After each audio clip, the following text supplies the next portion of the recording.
दोस्तों कैसे हों।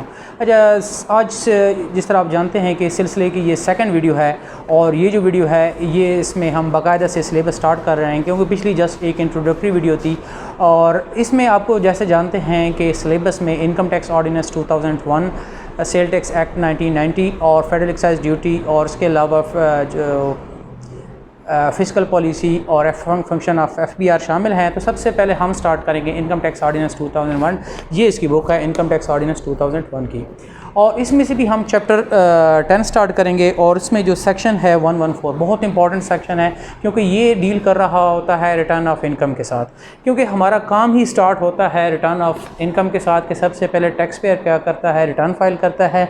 एक चीज़ जो मैं आपको बता दूं कि ये जो हमारा लॉ है ये बेस कर रहा है यूनिवर्सल सेल्फ असेसमेंट स्कीम के ऊपर। इसका मतलब ये है कि जो टैक्स पेयर होगा वो अपनी इनकम खुद डिटरमिन करेगा, वो देखेगा कि उसकी कितनी रेवेन्यू है या उसकी कितनी सेल्स हैं, फिर उसमें से कॉस्ट ऑफ सेल्स कितनी है और फिर उसमें P&L एक्सपेंसेस माइनस करेगा। तो इस तरीके से उसकी इनकम आ जाएगी, इनकम फ्रॉम बिज़नेस आ जाएगी, या फिर अगर इसके अलावा उसमें कोई इनकम फ्रॉम प्रॉपर्टी है या अदर सोर्सेज ऑफ इनकम है, इन सब सोर्सेज को वो क्लब कर लेगा और इसके बाद वो अपनी इनकम डिक्लेयर करेगा और उसकी इनकम को हम एज इट इज़ मान लेंगे कि ये ठीक है उसने जो दी। हाँ, उसमें से कुछ रिटर्न्स को हम सेलेक्ट कर लेंगे ऑडिट के लिए, अदरवाइज़ जो भी टैक्स पेयर की कंटेंशन होगी या जो टैक्स पेयर की डिक्लेरेशन होगी उसी को फाइनल माना जाएगा। तो हम थोड़ा सा देख लेते हैं कि 114 सेक्शन जो है वो क्या कहता है। ये जो सेक्शन 114 है ये रिटर्न ऑफ इनकम, इसका जो सब सेक्शन 1 है, subject to this ordinance following person are required to file return of income for a tax year namely. इसमें सबसे पहले तो आपको जो सब सेक्शन 1 है वो ये बता रहा है कि कौन कौन से लोग हैं जिन्होंने रिटर्न फाइल करनी है। उसमें से ए है एवरी कंपनी, यानी कंपनी जो भी होगी irrespective of its size, profit और लॉस, बिजनेस, टर्नओवर, इन चीज़ों की इसमें कोई ज़रूरत नहीं है। Every company has to file her return of income. उसके बाद ए बी मतलब कंपनी के अलावा, फिर आगे क्या हो जाए, every person other than a company whose taxable income for the tax year exceeds maximum amount that is not chargeable to tax under this ordinance for that year। अब अगर कोई कंपनी नहीं है, वो इंडिविजुअल है या एसोसिएशन ऑफ पर्सन है, लेकिन उसकी जो इनकम है for that year exceeds maximum amount of income जिसके ऊपर टैक्स नहीं लगता। मिसाल के तौर पर इस वक्त 4 लाख इनकम है, 4 लाख से जैसे आपकी इनकम बढ़ेगी तो आपके ऊपर टैक्स लगेगा। तो अगर आप इस थ्रेशोल्ड से जैसे ही बढ़ेंगे तो आपने रिटर्न फाइल करनी है। उसके बाद है every non profit organisation as defined in section 30 clause 36 of section 2। अब क्लास जो इसका जो सेक्शन 2 है इस लॉ का वो डील कर रहा है, इसमें बहुत सारी डेफिनेशंस हैं। अब उसमें आप क्लास 36 पे जाएंगे तो नॉन प्रॉफिट ऑर्गेनाइजेशन को डिफ़ाइन किया गया है। इस तरह की जो नॉन प्रॉफिट ऑर्गेनाइजेशन है उन्होंने अपने रिटर्न फाइल करनी है। अब उसके बाद सब सेक्शन है A D, any welfare institution approved under section class 58 of part 1 of the second schedule. अब आप सेकंड शेड्यूल में जाएंगे उसके पार्ट 1 में, और उसमें से क्लास 58 में जाएंगे तो वहाँ वेलफेयर इंस्टीट्यूशन जो है उसकी डेफिनेशन है। जो भी अप्रूव्ड ऑर्गेनाइजेशन होंगी उन्होंने अपनी रिटर्न फाइल करनी है इररिस्पेक्टिव ऑफ देयर बिजनेस, और इस तरह की चीज़ों को आपने उसमें नहीं देखना। उसके बाद फिर यह है कि any person not covered under clause A B, A C and A D who. अब कुछ लोग ऐसे हैं जो कि ए में भी नहीं कवर हो रहे हैं, उसके अलावा ए बी में भी नहीं कवर हो रहे, ये सब क्लास जो इस लिस्ट में दिए हुए हैं, लेकिन उनके अंदर ये फीचर्स होंगे तो फिर भी उन्हें रिटर्न फाइल करनी पड़ेगी। इनमें से कोई एक फ़ीचर भी होगा तो that is enough and sufficient for condition of filing of return of income. उसमें से जो 1 है वो डील कर रहा है कि has been charge to tax in respect of any of the 2 preceding tax year. ये चीज़ जो है बहुत ज़्यादा डिस्कस होती है। अक्सर लोग इसमें से क्या करते हैं, क्वेश्चन करते हैं कि भाई उनकी इनकम जो है टैक्सेबल लिमिट में नहीं आ रही। जिस तरह की पिछली दफ़ा सैलरी इनकम को इन्हांस कर दिया गया था 4 लाख से 6 लाख था। अब कुछ लोग ऐसे हैं कि जिन्होंने 6 लाख से कम है इनकी इनकम, क्या उनको रिटर्न फाइल करनी चाहिए या नहीं करनी चाहिए? बिल्कुल करनी चाहिए। अगर आपको पिछले 2 सालों में से अगर किसी साल टैक्स लगा हुआ है तो फिर आपने रिटर्न फाइल करनी है, चाहे इस दफ़ा आपकी इनकम नील भी है या कम है आपकी इनकम, तब भी आपने रिटर्न फाइल करनी है। जब एक दफ़ा टैक्स हो जाते हैं तो नेक्स्ट 2 रिटर्न आपने हर सूरत में फ़ाइल करनी है। Claims a loss carry forward under this ordinance for a tax year. अब कुछ कंपनीज़ होती हैं या बिजनेसेस होती हैं वो लॉस डिक्लेयर करती हैं एक साल में, अगले साल में वो लॉस होता है वो उन्होंने एडजस्ट करना होता है। अगर कोई कंपनी या कोई बिज़नेस या कोई इंडिविजुअल या कोई एसोसिएशन ऑफ पर्सन अपने साथ एक लॉस कैरी करके आ रही होती है तो उसने अपनी रिटर्न फाइल करनी है। और इसके बाद फिर है owns immovable property with a land area of 500 square yards और more or owns flat located in areas falling within municipal limits exceeding existing immediately before commencement of local government laws in the provinces or areas in cantonment or Islamabad capital territory।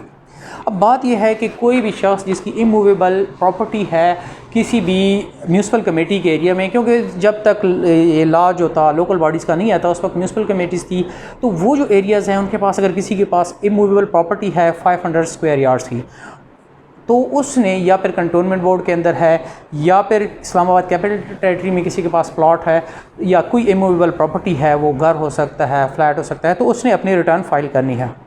owns immovable property with a land area of 500 square yards or more located in a rated area। अब कुछ rated areas होते हैं, अगर वहाँ किसी के पास 500 square yards या इससे ज़्यादा का एरिया होगा तो उसने रिटर्न फाइल करनी है। और फिर एक और चीज़ है owns a flat with a covered area of 2000 square feet or more located in a rated area। Rated area में अगर किसी के पास फ्लैट है और उस फ्लैट का जो कवर्ड एरिया है वो 2000 स्क्वायर फीट बन रहा है, तो तब भी ये इससे ज़्यादा एरिया है तो उसने अपनी रिटर्न फाइल करनी है। और एक और कंडीशन है owns a motor vehicle having engine capacity above 1000 CC. अगर आपके पास 1000 सीसी से ज़्यादा की गाड़ी है, तो जैसा कि कल्टस है वो 1000 सीसी की है, इससे ज़्यादा की अगर आपके पास गाड़ी है तो आपके पास चाहे कोई सोर्स ऑफ इनकम नहीं है, चाहे कोई और वजह नहीं है, आपने रिटर्न ऑफ इनकम फाइल करनी है। Has obtain national tax number. अब ये देखिए ऊपर वाली काफ़ी सारी कंडीशन उसमें से एक भी मीट कर जाती है, then you have to file your return of income. ये एक और चीज़ है कि अगर आपने NTN ले लिया है, आप रजिस्टर्ड हो गए FBR के साथ, देन सारी कंडीशन भी अगर वो जो होते हैं मीट नहीं कर रही हैं, सिर्फ NTN अगर आपका है तो तब भी आपने रिटर्न फाइल करनी है। उसके बाद फिर एक और है is the holder of commercial or industrial connection in connection of or connection of electricity where amount of annual bill exceeds rupees 500,000। अब ये बुक थोड़ी सी पुरानी है, इसमें यह है कि अगर आपका कोई कमर्शियल इलेक्ट्रिसिटी का कनेक्शन है और इसका सालाना जो बिल है वो है 5 लाख तक, तो फिर भी आपने रिटर्न फाइल करनी है। अब जो नए लॉ चुका है उसमें इस तरह है कि जो भी कंज्यूमर जिसके नाम पे कमर्शियल मीटर होगा तो उसने NTN लेना है, चूँकि NTN लेना है तो डेफिनेटली उसने क्या करना है, रिटर्न फाइल करनी है। तो ये वाली कंडीशन जो है ना वो नए लॉ में क्या हो जाती है, ओवर राइड हो जाती है।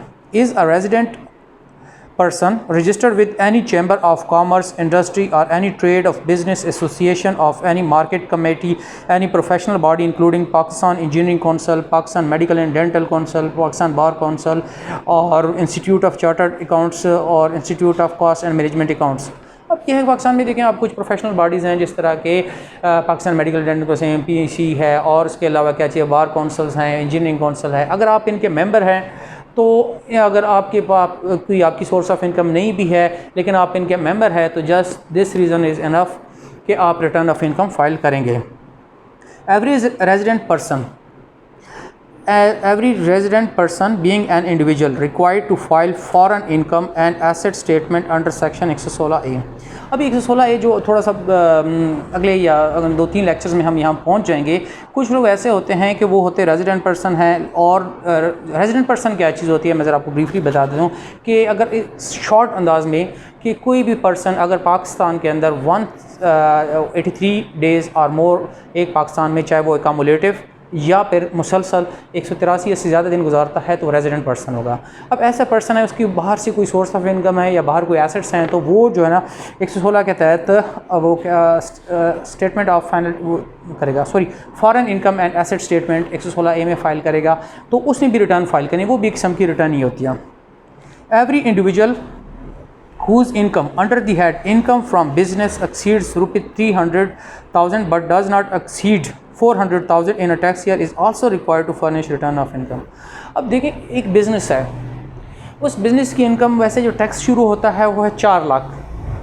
लेकिन 4 लाख से जैसे आपकी इनकम एक्सीड करेगी तो आपको टैक्स लगेगा। लेकिन लॉ ये कहता है कि अगर आपकी इनकम 3 लाख से जैसे ही बढ़ेगी, 4 लाख तक नहीं भी पहुंची, तब भी आपने आल्दो टैक्स आपको नहीं लगेगा, लेकिन रिटर्न ऑफ इनकम आपने स्टिल फाइल करनी है। ये था क्लास 1 था, यानी 114(1) असल में ये था कि इसमें हमें ये बताया था कि कौन कौन से लोग हैं जिन्होंने रिटर्न ऑफ इनकम फाइल करनी है। 114 सेक्शन जो था, इसका सब सेक्शन 1 ये सिर्फ हमें उन लोगों की लिस्ट बता रहा था जिन्होंने रिटर्न फाइल करनी है। अब 2 इसका जो है रिटर्न ऑफ इनकम असल में होगी क्या। ये जो 114(2) है इसके अंदर हमें बताया गया है कि असल में अगर एक बंदा ठीक है वो रिटर्न फाइल करना चाहता है तो वो कैसे फ़ाइल करेगा, उसके अंदर क्या चीज़ें होनी चाहिए और क्या कोई फॉर्म होगा या वो एक कहानी की शक्ल में आपको बता देगा कि मेरी इतनी इनकम बन रही है। तो इस चीज़ को भी लॉ में चूँकि क्या होता है, हर चीज़ को बड़े वाज़े तौर पर डिफ़ाइन किया जाता है। Return of income shall be a prescribed form and shall be accompanied by such annexure statements documents as may be prescribed.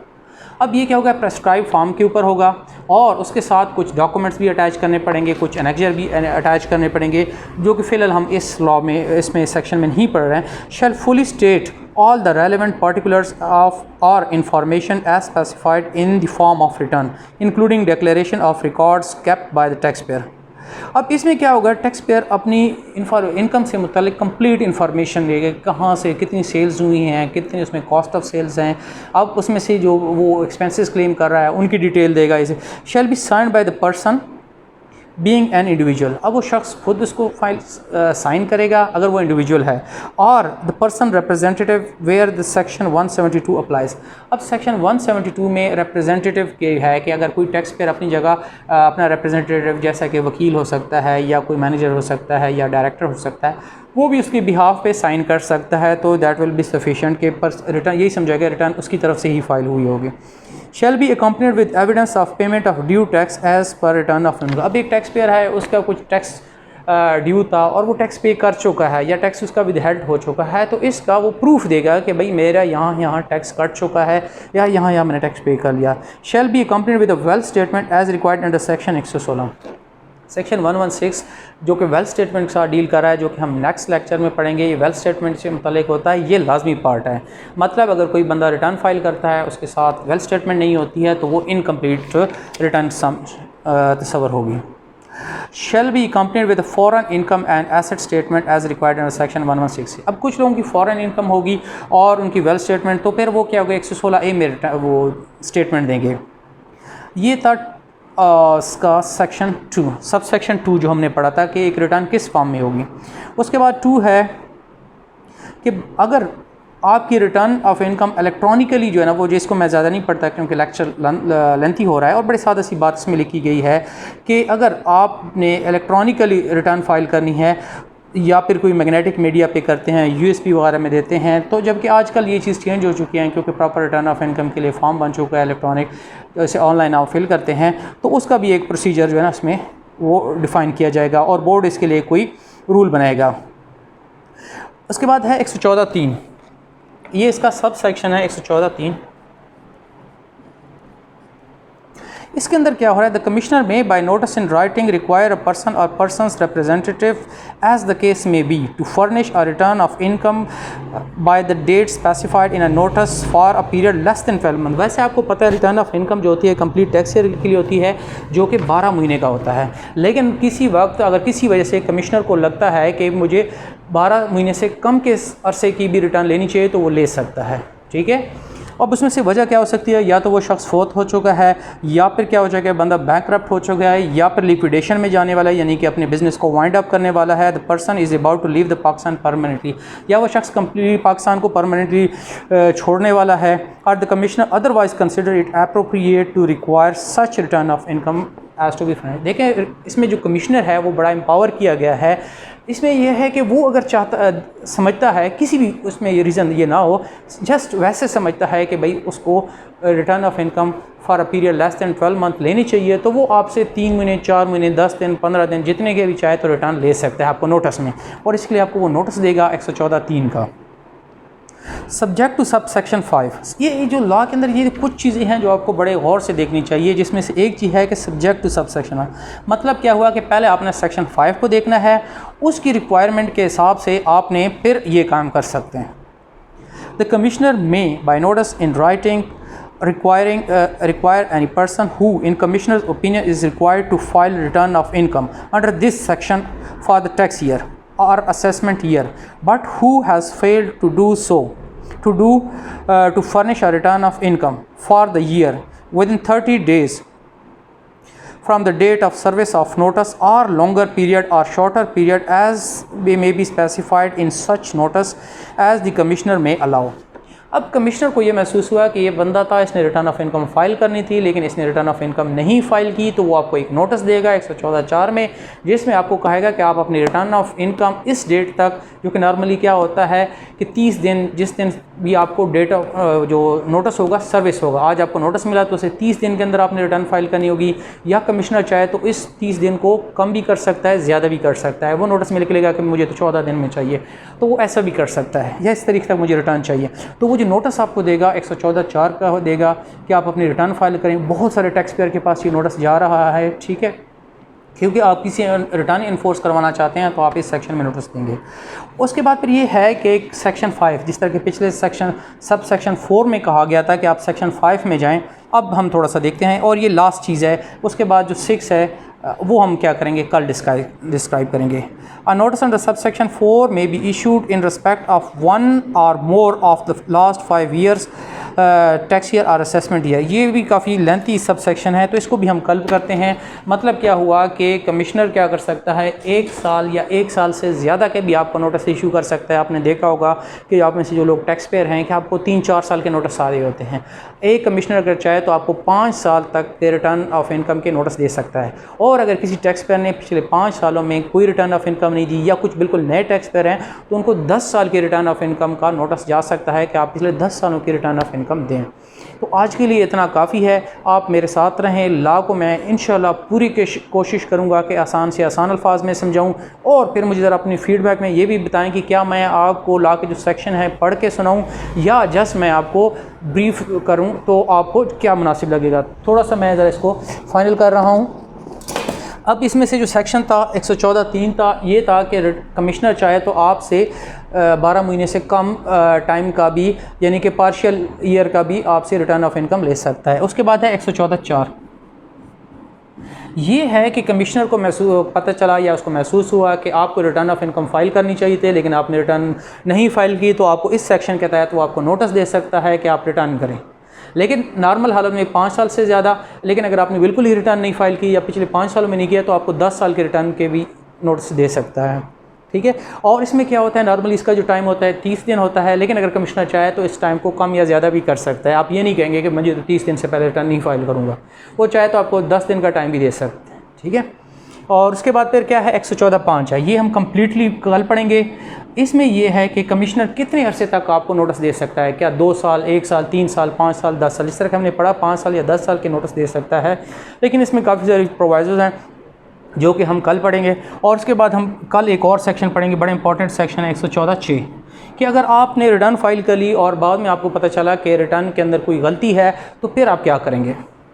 थोड़ा सा लास्ट में हम रिकैप करते हैं अपने क्लास उसमें कि सबसे पहले 114 सेक्शन जो है ये रिटर्न ऑफ इनकम के साथ डील कर रहा है। इसमें से 114(1) सब यानी कि सेक्शन 114 और इसका सब सेक्शन 1 बताता है कि कौन से लोग हैं जिन्हें रिटर्न ऑफ इनकम फ़ाइल करनी है। 114(2) हमें ये बताता है कि अगर रिटर्न ऑफ इनकम फ़ाइल करनी है तो वो किस तरह फ़ाइल करनी है, क्या फॉर्म आपको चाहिए, क्या क्या डॉक्यूमेंट साथ अटैच करना है। 114(3) हमें ये बता रहा है कि रिटर्न आपने 114(3) सॉरी मैं ख़ुद भी भूल गया हूँ, ऑल्दो इसमें से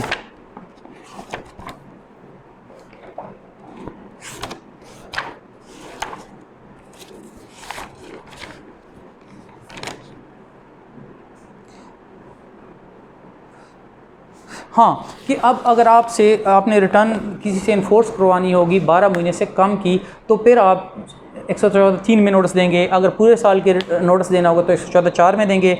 114(5) में कितने अरसे के लिए दे सकते हैं, 114(6) में रिवाइज रिटर्न ऑफ इनकम। आज के लिए इतना काफ़ी है। आपने मुझे फीडबैक में बताना है कि मैं अपने लेक्चर को कैसे इंप्रूव कर सकता हूँ, क्या मैं ज़्यादा टाइम ले रहा हूँ या चीज़ों को ज़्यादा डिटेल में बता रहा हूँ, इसको शॉर्ट करूँ, क्या करूँ, या मैं आपको जो है ना ब्रीफली सेक्शन के बारे में बता दिए करूँ, पढ़ूँ इसको ना पढ़ूँ, ये मुझे आपने प्लीज़ अपने कमेंट्स में बताना है। आज के लिए इतना काफ़ी, इंशाल्लाह कल दोबारा मुलाकात है। ओके, अल्लाह हाफ़िज़।